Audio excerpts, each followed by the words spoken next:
हाम्रो पुछारको खेतमा गएर अँ अनि बोलाउँथे अनि आएको थाहा पाइँदैन अँ एकैचोटि बना हेर हेर हेर हामी 7,000 यहाँ ओहो तपाईँ त्यस्तो बच्चाहरू भएर पनि डराउनु पनि थिएन डराएर जान्छ ओहो। सिकेको रेडियो खोलाका झाँक्रीलाई फापे खोला झाँक्रीलाई बोलाएर ऐरा खेल्न जाम भन्थे मान्छे घोडामा चढेर त्यसरी बोलाउँथे क्या भन्दै जानियो बा ए हजुरहरू आफूले त्यसरी जानियो ए यसो भात चढाउन बुझियो भने अँ पाखै पहिरो जान्छ ए बा साँच्चै परि जाने कि पहिरोको कस्तो गर्ने पहिरो गस्तो गर्छ के अरे ए बा अनि त्यहाँबाट म त डराउने के अरे अँ अब बेटारी मान्छे अनि मैले भने दाइ अब हजुरले के थियो 9 वर्ष आँटेको दर्शन त ए हजुर हजुर बर्तन त्यतिखेर अडियो थियो कि अडियो थिएन मेरो पाइन अँ अनि दाइ भोपालमा जस्तो यहाँ त हामीले केही भात आज चढाइएन क्या त्यस्तो आउने क्या मलाई पहिला भात चढाइमा हामी बिर्सियो त र अब भोपाल दिनुहोस् शान्त हुन्छ भनेर ठुला दाइलाई हात खुट्टा धुन लाएर नाङ्गै बनाएर गम्छा भिरेर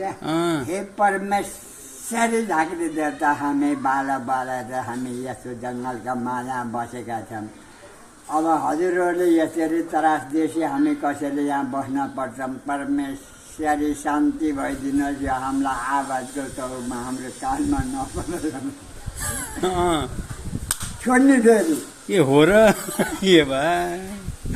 जम्मै त्यो छरागालादेखि यतापट्टिको लम्पटा जाने बाटा मुनिको त जम्मै आएर उहाँ अलैँचेबारी पुरे यसरी आउने क्या ओहो झाँक्रीले गर्दा डराउनु दिएको पहिरो गएर ए बा बिहान एकदम जाइ पनि भन्छ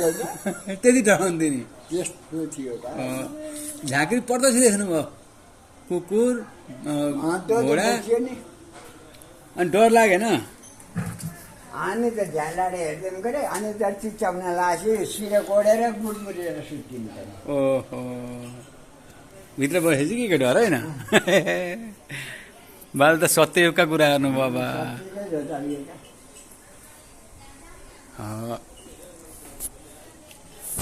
त्यो कति सालतिरको कुरा होला बुवा कति सालतिरको कुरो होला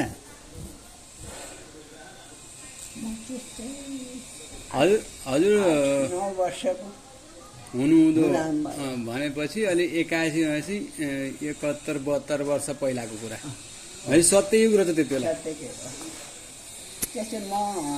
अब 11-12 हजुर म त्यही 8-9 वर्ष ए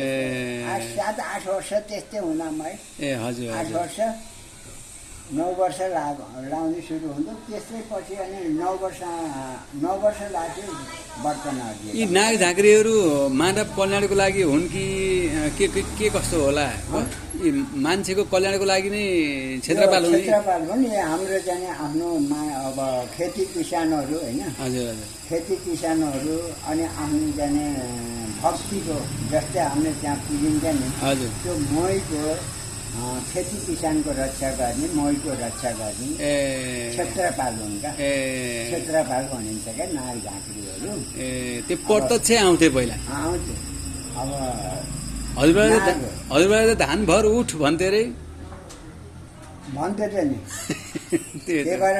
1 नबजाकिन हजुरबाले धान भर्नु नै ए अहिले बोलाउँदैनन् त त पालमा झाँटो लिएर हिँड्यो अब बोलाउँदैनन् त पहिला धान झाँटिसक्यो अनि बत्तायो बत्ताएर चाहिँ अब शिर लामो होइन गोलोसी लाग्ने हो गोलोसी लाग्ने अनि भैँसिया गोबर वरिपरि चाहिँ रेखो लाउने घेरो दिने अनि खरानीले घेरो दिने अनि भैँसियो गोबर माथि जुरिया राख्ने ए गाईको होइन लक्ष्मी होइन गाई अब लक्ष्मीलाई भुताले हुन्छ र अब भुतालाई भुतै दिनु भुसो त्यो भैँसियो गोबर त्यहाँ राखेपछि छिछि छिछि भनेर आफ्नो गु भनेर अन्नको सह लाग्ने ए भुताले भुताले तिनी भूत भगाउनलाई झाँक्री चाहिए। अनि त्यो राखेपछि धानको सहरीमा आउँछन् अरे भूत ए र भैँसी भूत हो। भैँसीको गोबर त्यहाँ राख्दैछ आफ्नो विष्ट भयो। ए आफ्नो विष्ट भएपछि त्यो त्यसको सहरन पाएन,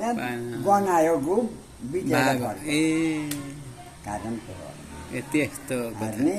अनि त्यहाँबाट एक बच्चा अनि उठाउने, उठाएर नबोली किन धान भर्ने, लामो सासको दिन नपाइने, ओहो सास बाहिर छोड्न, मुख आरेर छोड्न पनि नमान्ने, नाकाले छोड्ने। अनि धान भरिसक्यो, खैला खनासी डालो उत्तार्न नपाइने नियम थियो पुरै। यसरी बनायो, बनाएर भित्र बाह्र अनि शिरबाट मुठी लिएर यहाँ गन्ती डाला गन्ती गरेको। अनि त्यहाँबाट डालो उठा भर्यो, यसरी खम्साउने होइन। ए बडको चाहियो, मजुरी चाहियो, यसरी खम्साउने होइन। ए माथिबाट भर्ने पनि होइन, छेउबाट भर्दै जति आउँछ त्यति हो। ए त्यसरी भर्ने। कस्तो नियम थियो है बुवा अनुशासन। अनि त्यहाँ कति मिठा कुरा सुन्न पाइयो आज। टन खैला राखो,